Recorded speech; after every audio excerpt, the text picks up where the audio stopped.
जय सत्यनारायण में जय गुरुदेव। स्वागत है आप सभी का हमारे चैनल मनीषी फिटनेस पर। इस वीडियो में कवर करने वाला हूं कि अपने मुखदर पर आप मालिश कैसे करें। ये क्वेश्चन काफ़ी बार कमेंट में आया है मेरे पास। मुखदर भी आपके दो तरह के होते हैं, एक होते हैं आपके पॉलिश मुखदर, एक होते हैं आपके नॉन पॉलिश मुखदर। तो अगर आपका मुखदर पॉलिश है तो उस पर कोई भी किसी भी तरह की ऑयलिंग करने की ज़रूरत नहीं है, लेकिन अगर आपका मुखदर नॉन पॉलिश है तो उस पर आपको ऑयलिंग करने की ज़रूरत पड़ती है। अब आप कहेंगे कि अगर मेरे को बार बार ऑयलिंग करनी है तो मैं अपना पॉलिश वाला मुखदर ही क्यों ना मंगाया करूँ, या फिर मैं जो भी मुखदर मंगाता हूँ मैं उस पर पॉलिश ही क्यों ना करवा लूँ। तो इस पर भी मैं वीडियो के एंड में बताऊँगा कि आखिर फ़ायदा क्या होता है। आपको लग रहा है कि मेरे को बार बार यार मतलब खामोखा मेरा काम बढ़ गया कि मेरा मुखदर है, मेरे को इस पर हर हफ्ते या जो भी मैं अभी आपको बताऊँगा ड्यूरेशन कब को आपको ऑयलिंग करनी चाहिए, उस ड्यूरेशन के बाद मेरे को अपने मुखदर पर ऑयलिंग करनी पड़ेगी। तो इससे बेटर है मैं अपना एक पॉलिश मुखदर ही ले लेता हूँ। तो उस पर भी वीडियो के एंड में बात करेंगे कि अगर आपका मुखदर पॉलिश मुखदर है तो उस पर आप जाहिर सी बात है ऑयल नहीं लगा पाएंगे, तो उसका डिसएडवांटेज क्या है और मुखदर पर ऑयल लगाने का एडवांटेज क्या होता है। तो बेसिकली इस वीडियो हम कवर करेंगे कि आपका जो नॉन पॉलिश मुखदर है, जिस पर किसी भी तरह की पॉलिश नहीं होती है, उस मुखदर की मालिश कैसे करें, किस तरीके से करनी है, सही तरीका क्या है, आपका तेल कौन सा हमें लेना चाहिए और कब कब हमको मालिश करनी चाहिए। Even when you feel low, you can still go. Even when you feel slow, you can still go. Even when there's no hope, you can still go. I never answer to no, man, I still go. Go, go, go, go, go, go, go, go, go, go, go, go, yo, go, go, go. All over India क्या है कि हर reason में अलग अलग आपका मौसम रहता है। जैसे मैं बात करता हूँ आपकी यूपी की या दिल्ली की या फिर नोएडा की, यहाँ क्या है मौसम ठंडा भी रहता है, गर्म मतलब यहाँ पर गर्मी बहुत अच्छी पड़ती है, मौसम बरसात का भी रहता है और ठंड भी रहती है। अगर हम बात करते हैं मुंबई साइड की, तो वहाँ का जो मौसम है वो ज़्यादातर आपका ह्यूमिडिटी मतलब नमी वाला मौसम रहता है। ऐसे ही सेम आपका हैदराबाद साइड है, या फिर अगर चेन्नई कहेंगे तो वहाँ बहुत ज़्यादा गर्मी रहती है। तो इस तरीके से हर क्लाइमेटिक कंडीशन को देख कर मुखदर की मालिश कब कब करनी चाहिए। तो मैं अपना पहले तेल ले आता हूँ और अपना एक कपड़ा ले आता हूँ जिससे कि हम मुखदर की ऑयलिंग कर पाएँ। मैं अपना ऑयल ले आया हूँ, कपड़ा है मेरे पास और अपना मुखदर है। अब पहले बात करते हैं कपड़ा। जो कपड़ा हो वो आपका पतले से पतला कपड़ा हो। अगर ये कपड़ा मोटा होगा ज़्यादा से ज़्यादा तेल आपका कपड़ा ही पी जाएगा और मुखदर पर कम लगेगा। मतलब कुल मिला के आपका ऑयल जो है वो मुखदर पर लग के कपड़ा ही ऑयल को पी जाएगा और खामोखा ऑयल वेस्ट जाएगा। मतलब बहुत ज़्यादा तो नहीं जाएगा वेस्ट, लेकिन फिर भी थोड़ा बहुत वेस्ट जाएगा। तो इसलिए कपड़ा आपका पतले से पतला रहे, जो भी आपके घर में अवेलेबल हो आप उसको ले सकते हैं। जैसे ये कपड़ा है सूती कपड़ा है तो बहुत पतला होता है। ऑयल की बात करते हैं। ऑयल सरसों का तेल, मस्टर्ड ऑयल अगर आपके पास है तो बहुत ही अच्छा है। मेरे हिसाब से हर घर में सरसों का तेल तो मिल ही जाता है। अगर नहीं है तो आप तिल का तेल भी यूज़ कर सकते हैं, और भी अगर आपके पास कोई ऑयल है आप यूज़ कर सकते हैं। लेकिन सबसे बढ़िया जो ऑयल आपका रहता है वो आपका रहेगा सरसों का तेल, मतलब कि आपका मस्टर्ड ऑयल। तो कपड़ा हो गया, मस्टर्ड ऑयल हो गया। कटोरी में अपने अंदाजे से ऑयल भर लें और फिर क्या करना है आपको। पहला स्टेप ये है, मैं अपना आराम से बैठ जाता हूँ। जितने छोटा कपड़ा हो सके, मतलब इतना कपड़ा, जितनी आपकी उंगलियाँ हैं इतना भी कपड़ा बहुत रहेगा। अपने आप कपड़े को ऑयल पर लगाएं, अपने मुखदर पर लगाना शुरू करें। नीचे से लगाना याद रखना, नीचे से आप लगाना मुखदर को, ऊपर से मत लगाना। क्योंकि अगर आपने ऊपर से लगाना शुरू कर दिया तो अभी तो आप देख रहे हो कि मैंने अपने मुखदर को ऊपर से पकड़ रखा है, नीचे से मैं ऑयल लगा रहा हूँ। अगर आपने शुरुआत ऊपर से करी मुखदर की ऑयल लगाने की तो आप पकड़ोगे कैसे, इसको समझ पा रहे हो ना। क्योंकि यहाँ पर आप पकड़ नहीं सकते, इसको यहाँ से आराम से पकड़ सकते हो। तो ये ध्यान रखें कि अपने मुखदर की ऑयलिंग आप मुखदर के नीचे से लगाना शुरू करें। बहुत सिंपल स्टेप है, कुछ नहीं करना आपको। कपड़ा आपको अपने तेल में लगाना है और फिर अपने मुखदर के ऊपर कपड़े को उस तरीके से रब करना है। आप देख रहे होंगे मुखदर मेरा शाइन करने लगा, और मेरे मुखदर पर अभी ऑयलिंग काफ़ी फास्ट हो रही है क्योंकि मैं पहले भी इस पर कई बार ऑयलिंग कर चुका हूँ। ये आप ध्यान रखें, जब आप फर्स्ट टाइम अपने मुखदर की ऑयलिंग करोगे तो आपका मुखदर तेल ज़्यादा पिएगा। जैसे जैसे आप इसकी ऑयलिंग करते रहोगे एक टाइम के बाद तो उतना ही आपका मुखदर ऑयल कम पिएगा और बहुत जल्दी इसकी ऑयलिंग हो जाएगी। तो मेरा तो काफ़ी बार हो चुका ऑयलिंग, तो इसलिए मेरा तो बहुत जल्दी इस पर ऑयलिंग हो जाएगी, ज़्यादा टाइम नहीं लगेगा। अच्छा, एक और आपका डाउट पूरा कर देता हूँ कि होता क्या है कि मुखदर पर स्टिकर होता है। अब भाई जो भी ब्रांड है आपको वो कहीं ना कहीं अपनी ब्रांडिंग आपको करके देगा ही देगा। तो ऐसा नहीं होता। आप हर मतलब क्वेश्चन आते हैं कि भाई जैसे कि मुखदर ब्रांड है, मुखदर ब्रांड का ये मुखदर है, तो मेरे पास क्वेश्चन आता है कि आप अपने मुखदर पर स्टिकर मत लगा के दिया करिए ताकि अपने मुखदर की ऑयलिंग कर पाएँ। क्योंकि अगर आप मान लीजिए स्टिकर है तो स्टिकर के ऊपर तो आप ऑयलिंग करोगे नहीं, तो ये वाला हिस्सा आप ऑयलिंग नहीं कर पाते हो। तो कोई दिक्कत नहीं है, अगर आपका स्टिकर लगा हुआ है तो आपको स्टिकर हटाने की ज़रूरत नहीं है। उस हिस्से पर अगर आप ऑयलिंग नहीं करेंगे तो भी कोई दिक्कत नहीं होने वाली है। कुल मिलाकर ये वाला जो आपका पार्ट है ये ऑलरेडी प्रोटेक्टेड है स्टिकर से, तो आपको स्टिकर हटाने की कोई भी ज़रूरत नहीं है। जहाँ स्टिकर है वहाँ ऑयलिंग ना करें, उसके अलावा आप हर जगह ऑयलिंग कर सकते हैं। तो ये डाउट भी कवर हो गया।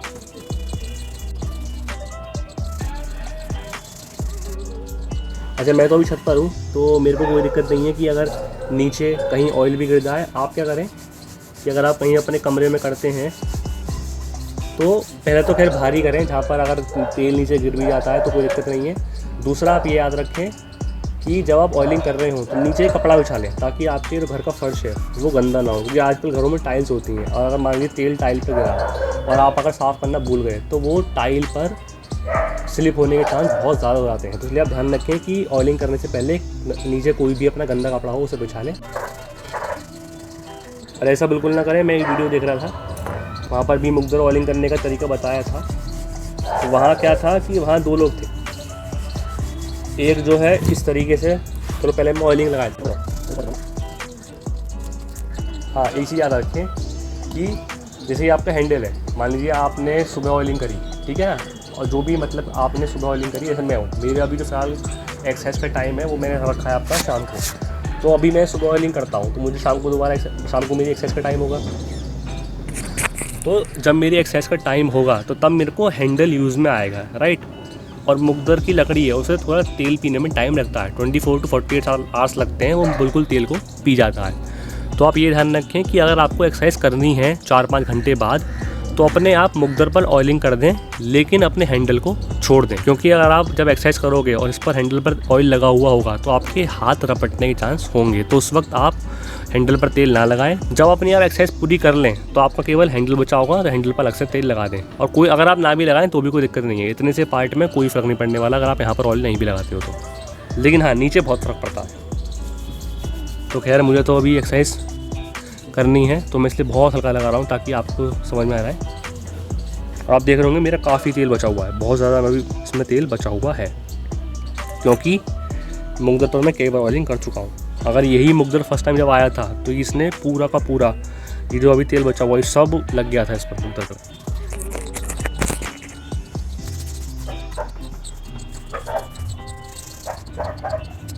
हाँ, मैं आपको एक चीज़ बता रहा था। तो मैं देख रहा था कि वहाँ 2 जने ऑयल लगा लेते हैं। ऑयलिंग कैसे कर रहे थे वो कि एक बंदे ने हाथ में कटोरी ली और एक बंदे ने पकड़ रखा था। मान लीजिए मैं हूँ, एक बंदा एक मेरे बराबर बैठा हुआ है, तो पहले बंदे ने इस पर कटोरी पर इस तरीके से तेल डाला, दूसरा बंदा इस तरीके से हाथ मार कर उसको मर रहा है। वो आपका मत करना, कपड़े का ही यूज़ करना। आपका जो ऑयल की वेस्टेज है वो होगी ही नहीं, बहुत ही मिनिमम होगी, बहुत ही ज़्यादा मिनिमम। अगर आप ऐसे करोगे कि आप पहले आपने कटोरी से पहले तेल डाला डायरेक्ट इस पर, फिर आप ऐसे हाथ मार रहे हो तो आपका तेल खामोखा वेस्ट जाएगा, आपके हाथ गंदे होंगे अलग और चिपचिपा, मतलब कुल मिलाकर आपका ऑयल वेस्ट जाएगा और मालिश बहुत अच्छी नहीं होगी। दूसरा, मुकद्दर पर ऐसा भी हो सकता है कि भाई मान लीजिए लकड़ी का कोई हिस्सा है वो हल्का सा बहुत बाहर निकला हुआ है तो वो आपके हाथ में भी घुस सकता है। इसे हम बोलते हैं धांस। अगर आपने देखा हो तो बैम्बू के डंडे होते हैं उसमें धांस निकली होती है, बहुत ही हल्का सा बारीक सा लकड़ी का वो होता है, सुई के बराबर आप कह सकते हैं, वो पीसा होता है, तो वो आपके हाथ में घुसने के चांस होंगे अगर आप सीधे इस तरीके से हाथ मारोगे तो वो आप मत करना, वरना आपके हाथ में चोट आ सकती है। तो ये था हमारा ऑयलिंग का पार्ट। अब आते हैं जो मेरा डाउट आ रहा था कि ऑयलिंग करनी कैसे है, वो हो चुका। अब कब कब करनी आपको होती है ऑयलिंग। तो एग्जांपल लीजिए, इसको आसानी समझते हैं। मान लीजिए आपके पास मुकद्दर आया आपका संडे को, मंडे को उसकी ऑयलिंग करने के बाद अब 3 दिन बाद कब होंगे, ट्यूसडे, वेडनेसडे, थर्सडे। थर्सडे को आपको फिर उसकी ऑयलिंग करनी है। फिर कब आपकी ऑयलिंग होगी, फ्राइडे, सैटरडे, संडे, फिर आपको संडे को ऑयलिंग करनी है, राइट। इस तरीके से आपको ऑयलिंग करनी है। फिर उसके बाद आपको हफ्ते में 1 बार ऑयलिंग करनी है 1 महीने के लिए। मैं फिर रिपीट करता हूँ, उसके बाद आपको क्या करना है कि हफ्ते में 1 बार ऑयलिंग करनी है अगले 1 महीने के लिए, मतलब कि 1 महीने में आपको 4 बार ऑयलिंग करनी है। उसके बाद क्या करना है आपको, महीने में 1 बार आप ऑयलिंग कर लोगे, बहुत है, राइट। तो आपके समझ में आ गया हो कि आपको ऑयलिंग करनी कैसे है। ये जो मैंने आपको ऑयलिंग का तरीका बताया ये आपको जब करनी है जब मौसम आपका गर्म होता है, और मतलब नॉर्मल मौसम इसको कह सकता हूँ। अब जब बरसात का मौसम होता है तो लकड़ी क्या है आपकी हल्का सा मॉइस्चर पकड़ती है। आप देखोगे लकड़ी हल्की सी हरी हो जाती है। हरी इन द सेंस कि यहाँ पर आपको दिखाई देगा, जैसे आपने देखा हो काई, जो पानी में जो काई जम जाती है हमारी, उसका रंग होता है इस तरीके से। आपका लकड़ी के ऊपर एक कलर आता है डोंट वरी, लकड़ी उससे ख़राब नहीं होती, केवल लकड़ी का रंग चेंज होता है। लेकिन अगर आपने ऑयलिंग नहीं करी तो वो लकड़ी पूरी आपकी हरी हो जाएगी और खामोखा ख़राब होनी शुरू होगी। तो एक बात आप ध्यान रखें, जब आपका मौसम बरसात का हो, मतलब जब आपका रेनी सीज़न हो, तो उस वक्त धूप नहीं आती, मॉइस्चर ज़्यादा होता है, लकड़ी मॉइस्चर पकड़ लेती है। तो रेनी सीज़न में आप हफ्ते में एक बार ऑयलिंग ज़रूर करा करें। जो मैंने आपको बताया वो तो नॉर्मल के लिए था, लेकिन जैसे आपके रेनी सीज़न आए तो आपको फिर महीने में एक बार नहीं करनी, फिर हफ्ते में आपको फिर दोबारा एक बार करनी है। जैसे रेनी सीज़न गया फिर आप महीने में एक बार ऑयलिंग कर सकते हैं। ठंडों में भी आपका सेम है, महीने में एक बार कर सकते हैं। और अब आता हूँ मैं उन पर, जैसे मैंने आपको बताया भाई मुंबई में क्या होता है, ज़्यादातर मॉइस्चर वाला मौसम होता है, या फिर जहाँ भी ऐसा मौसम है जहाँ ह्यूमिडिटी ज़्यादा होती है। जैसे कि मैं हैदराबाद का एग्जाम्पल ले सकता हूँ, वहाँ पर भी इस तरीके से मौसम रहता है। पुणे हो गया आपका, और भी मतलब कुल मिलाकर जहाँ ह्यूमिडिटी ज़्यादा रहती है तो वहाँ आप बिल्कुल ध्यान रखें कि पहले अपने मुग्दर को एक बंद जगह ना रखें। मतलब कि ऐसा ना हो कि आपने अपना मुग्दर से व्यायाम करा और उसको एक स्टोर रूम से में रख दिया जो बंद हो। बंद कमरे में ना रखें, थोड़ा खुला सा रखें जहाँ पे उसमें हवा सी लगती रहे। जिस कमरे में आप सोते हैं तो काफ़ी बड़ा कमरा होता है, आप उसमें उसको रख सकते हैं। और मुग्दर की ऑयलिंग आपकी ऐसी रहनी है, महीने में एक बार, बरसात के मौसम में अपना वही हफ्ते में एक बार रहनी है। तो ये था आपका मुग्दर की ऑयलिंग का तरीका, कब का आपको मुग्दर ऑयलिंग करनी है। नहीं समझ में आया हो, आप मुग्दर के ऑयलिंग के पार्ट को दोबारा देखें। अब बात आते हैं कि ऑयलिंग का एडवांटेज क्या होता है। मतलब हमने ऑयल इस पर लगा दिया मुग्दर पर, ठीक है, आखिर इसका एडवांटेज क्या है। पहला इसका एडवांटेज ये है जो मैं आपको बता चुका कि जब आपके मौसम में ह्यूमिडिटी होती है, कोई मॉइस्चर होता है, तो उससे लकड़ी में आपकी कोई भी रिएक्शन नहीं होता। जो एक आपका ऑयल है वो एक तरह से प्रोटेक्टिव लेयर की तरह काम करता है। दूसरा और सबसे बड़ा जो मेन इसका एडवांटेज है, वो इसका एडवांटेज ये है कि आपकी जो मुग्दर की लकड़ी है वो बिल्कुल सूखती नहीं है। जब मुग्दर आपका तेल पी लेता है तो एक तो मुग्दर का वज़न आपका मेंटेन रहता है। ऐसा नहीं है कि लाइफ टाइम आपका मुग्दर का वज़न गिरता रहेगा। मुग्दर का वज़न आपका मेंटेन हो जाएगा। मेंटेन इन द सेंस कि मान लीजिए आपने मुग्दर ऑर्डर करा, क्योंकि मुग्दर की लकड़ी में नमी होती है, तो आपने मान लीजिए मुग्दर मंगाया 5 kg का, तो ऐसा हो सकता है कि कुछ 1-2 महीने बाद वो 5 kg का मुग्दर 4 kg का हो जाए। 4 kg या 4.5 kg, उससे नीचे नहीं जाएगा।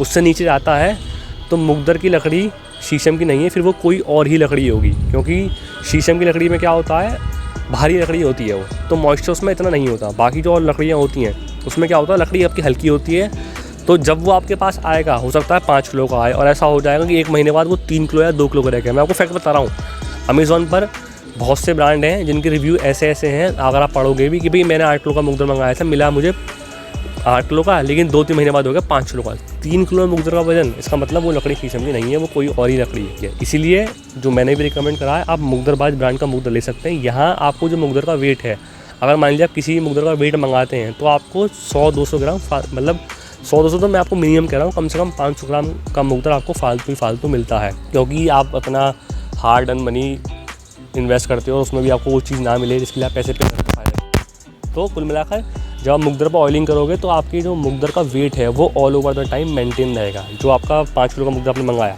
थोड़ा बहुत कम हो गया 4.5 किलो का हो गया, तो 4.5 किलो का मुग्दर ऑल ओवर टाइम आपका 4.5 किलो का ही रहेगा। ऐसा नहीं होगा उसका वेट गिर जाएगा। और मुग्दर में आपकी मजबूती रहती है। अगर मान लीजिए कभी कभार क्या होता है, आपने वाला मुग्दर व्यायाम करा, आपने मुग्दर घुमा के, आपने मुग्दर घुमाया और आपने इस तरीके से ये रख दिया, तो कभी कभार क्या होता है, मुग्दर नीचे गिर जाता है।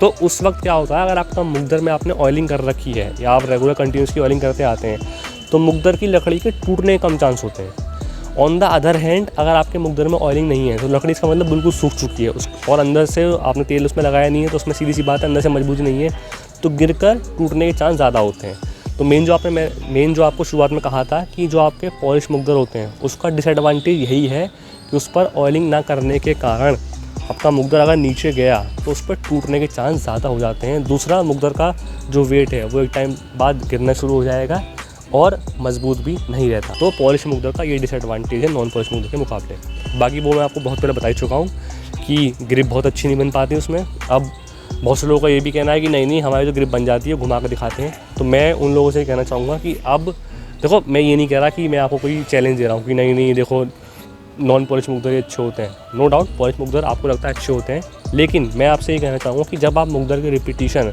देखो 10-15 मुग्दर घुमा के आप ये कहो कि पॉलिश वाले मुग्दर में ग्रिप नहीं फिसलती, तो इसका कोई सेंस नहीं है। आप मुग्दर को जब 100, 200, 250 लेके जाओगे ना, आपको खुद पता लगेगा कि जब बॉडी में पसीना आता है ना, तो बहुत से लोगों को हाथ पर पसीना भी आ जाता है, तो उस केस में आपका मुग्दर फिसलता है। चलो मैं कहूँ 10% लोगों के हाथों पसीना आता है, 90% नहीं आता, लेकिन 90% लोगों के यहाँ तो पसीना आता है। भाई बॉयज़ के तो हेयर भी होते हैं, मतलब हाथों पर बाल भी होते हैं, जहाँ पसीना आता है। वो पसीना क्या होता है, अब मान लो आपने अपने हाथ ऐसे रिलैक्स कर लिए इस तरीके से, अब हाथ पूरे टाइम ऐसे रहते नहीं है ना, तो जो पसीना है वो क्या होगा, आपके शोल्डर से लेते हुए आते आते आते आपके हाथों पर आता है। चलो मैं ये भी इग्नोर कर देता हूँ, जो कि ऐसा नहीं है।